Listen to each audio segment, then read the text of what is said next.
जय हिंद दोस्तों। RP target education के यूट्यूब चैनल में आप सभी का स्वागत है। दोस्तों आज हम लोग देखेंगे सी टेट के अंतर्गत हिंदी प्रश्न पत्र के अंतर्गत जो पैराग्राफ आते हैं। दोस्तों 15 नंबर का आपका पैराग्राफ से आता है और 15 नंबर आपका पैडागोजी के अंतर्गत सवाल पूछे जाते हैं। तो दोस्तों केवल अगर आप पैरा लगाना जान जाते हैं, पैराग्राफ को समझना जान जाते हैं कि कैसे आप हल करेंगे, तो हिंदी में आप 25 से लेके 30 के बीच में ला सकते हैं। तो दोस्तों आइए देखते हैं पैराग्राफ कैसे हल किया जाता है। पैराग्राफ हल करने के लिए सबसे पहले किया क्या जाता है कि हम लोग पैरा को नहीं पढ़ते हैं, ठीक है। आप पैरा को कभी नहीं पढ़िएगा। सबसे पहले आप क्या करिएगा दोस्तों कि सबसे पहले प्रश्न को पढ़ लीजिएगा। तो सबसे पहले पहला प्रश्न आपका है, मनुष्य को बाहरी सुख क्यों लुभाते हैं।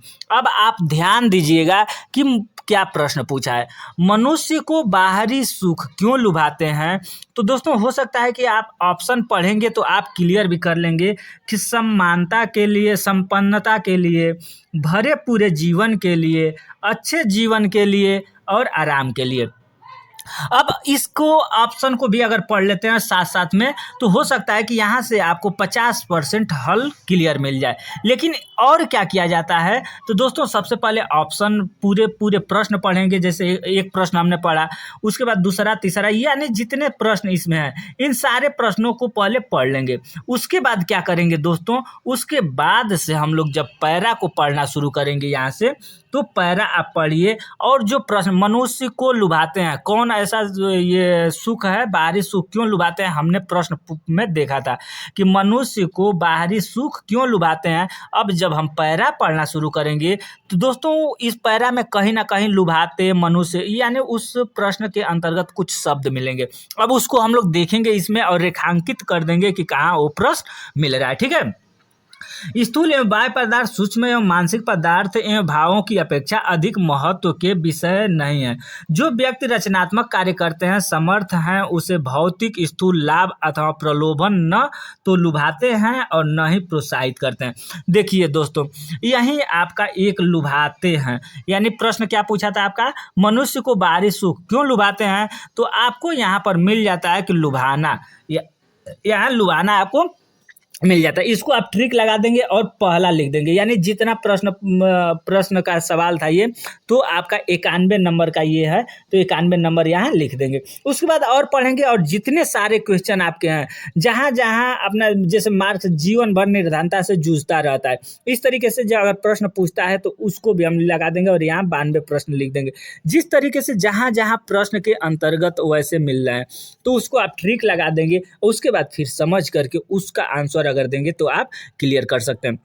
लेकिन दोस्तों अगर इसमें देखा जाए तो देखिए, जैसे मान लीजिए कि प्रश्न पूछा है, प्रतिष्ठा के अंबारों से लाद दिया जाता है, रेखांकित का तात्पर्य, तो यहाँ पर ढेर से है, ठीक है।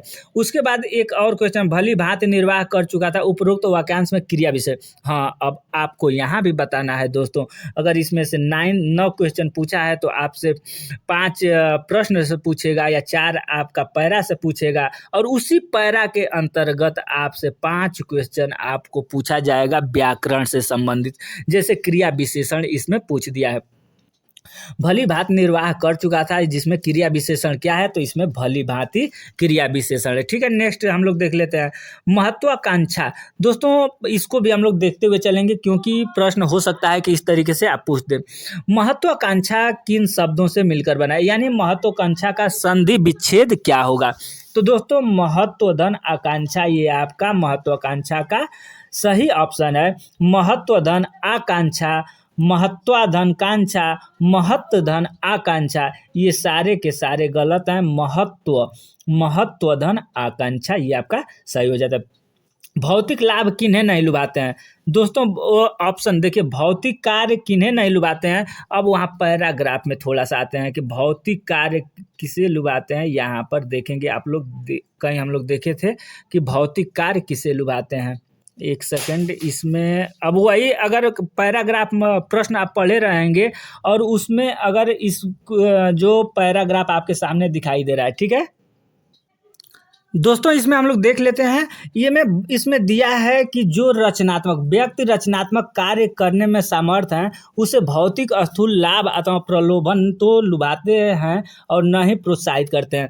तो इसमें रचनात्मक दिया है और ऑप्शन में उस प्रश्न में आप लोग देखेंगे कि रचनात्मक कार्य, ठीक है। तो इस तरीके से प्रश्न को लगाया जाता है। यहाँ रुकिए, अभी हम आप लोगों को दिखा देते हैं। ये आपका क्वेश्चन था, एक सेकेंड।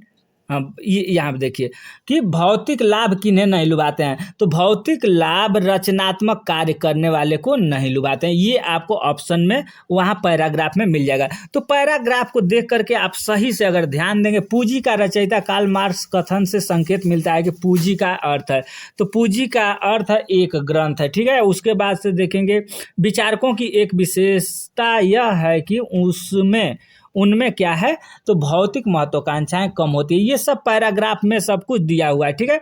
उसके बाद नेक्स्ट इसी तरीके से आपसे ये मान लीजिए कि वो गद्य था और ये आपसे पद पूछा जाएगा। तो पद के लिए बचपन शब्द क्या है, ठीक है। बचपन शब्द क्या है, क्रिया, देखिए पहले ही ये व्याकरण उठा दिया, ठीक है।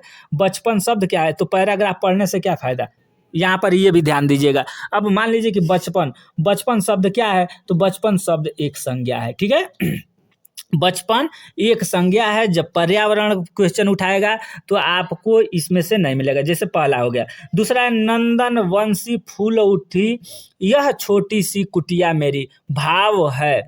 दोस्तों अगर देखा जाए तो ये आप पहले से अगर पढ़े लिखे हैं तो भी अपना समझ जाएंगे कि इसका भाव क्या कह रहा है।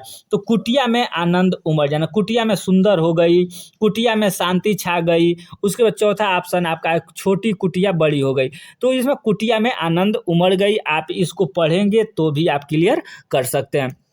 उसके बाद छोटी कुटिया बड़ी हो गई, मिटा सकेगा तू मेरे मन का संताप, यानी इस पंक्ति में तू किसे कहा गया है, तो दोस्तों इसमें तू बचपन को कहा गया है। उसके बाद से कवित्री अपने बचपन को क्यों बुलाना चाहती है, तो कवित्री अपने बचपन के आनंद की यादों में अपना बुलाना चाहती है। उसके बाद देखेंगे 104 नंबर का क्वेश्चन, बच्चे की आंखों से निकलते आंसुओं को देखकर क्या अनुभूति होती है, तो प्यार की अनुभूति होती है।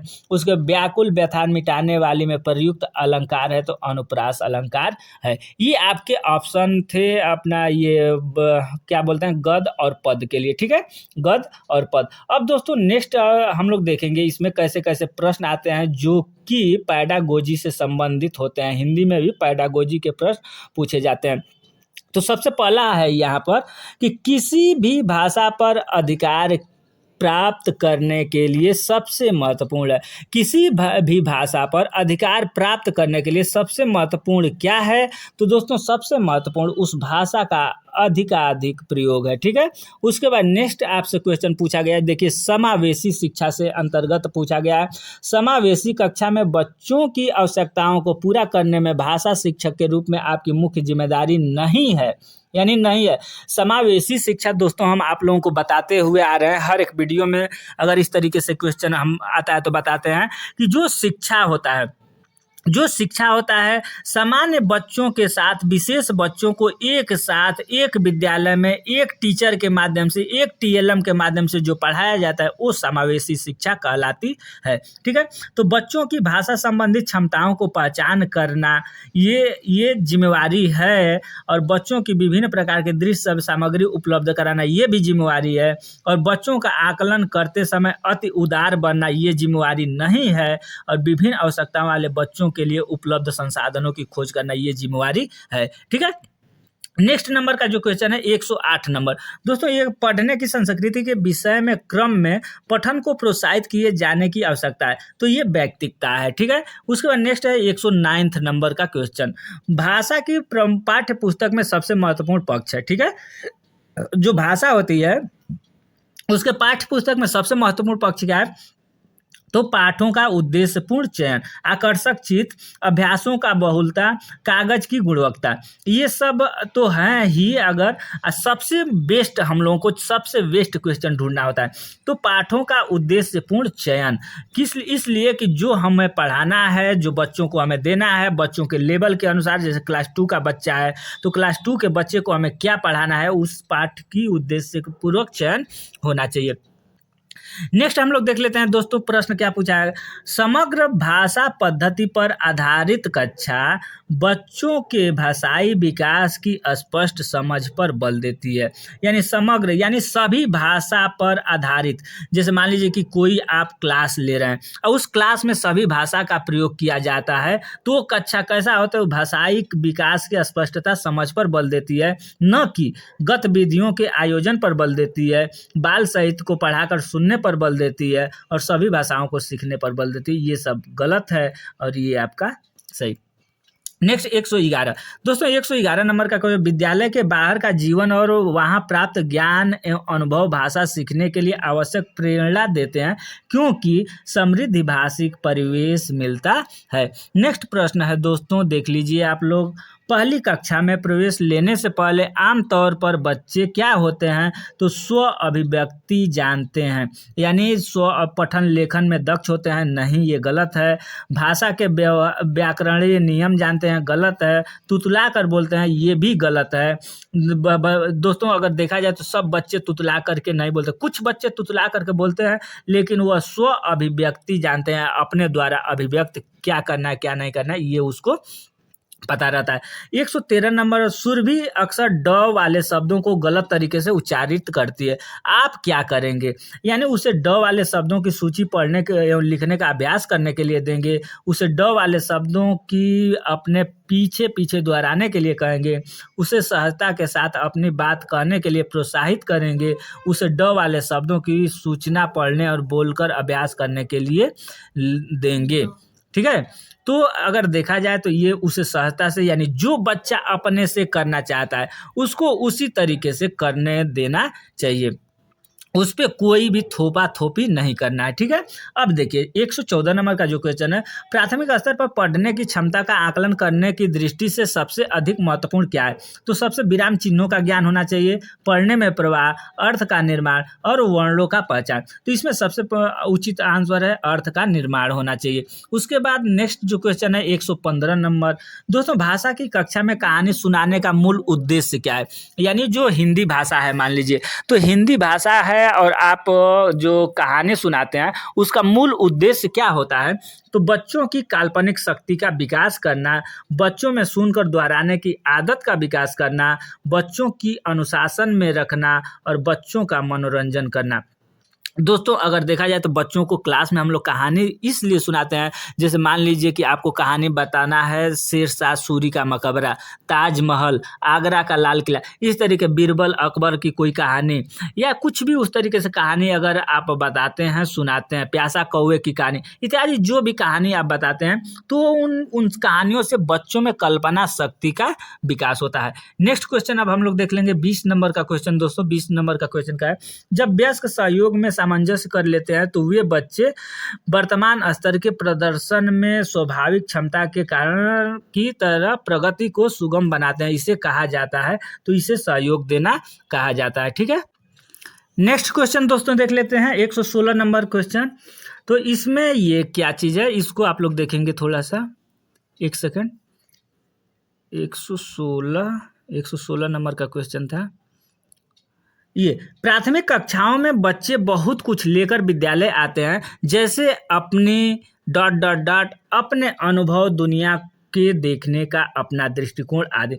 यानी भाषा, प्राथमिक कक्षाओं में बच्चे बहुत कुछ लेकर विद्यालय आते हैं, जैसे अपनी भाषा, अपने अनुभव, दुनिया के देखने का अपना दृष्टिकोण। ठीक है, अपनी समस्या लेकर के नहीं आते हैं, अपनी पाठ्य पुस्तक नहीं लेकर आते हैं, अपनी कमियां लेकर के नहीं आते हैं। ठीक है, बच्चे चूंकि अपनी भाषा को लेकर के आते हैं। अगर दोस्तों अगर आप बोलते हैं कि बच्चों के अंतर्गत बहुत सारी कमियां होती हैं, उस कमियों को लेकर के आते हैं और स्कूल में हम लोग सुधारते हैं, तो ये जहां हम वाली बात आ गई वहां आप गलत हो जाते हैं। ठीक है, तो बच्चे अपनी भाषा को लेकर के आते हैं और उस भाषा का हमें सम्मान करना पड़ता है और उसी भाषा में हम लोग अपने बच्चों को, उन बच्चों को ज्ञान देते हैं।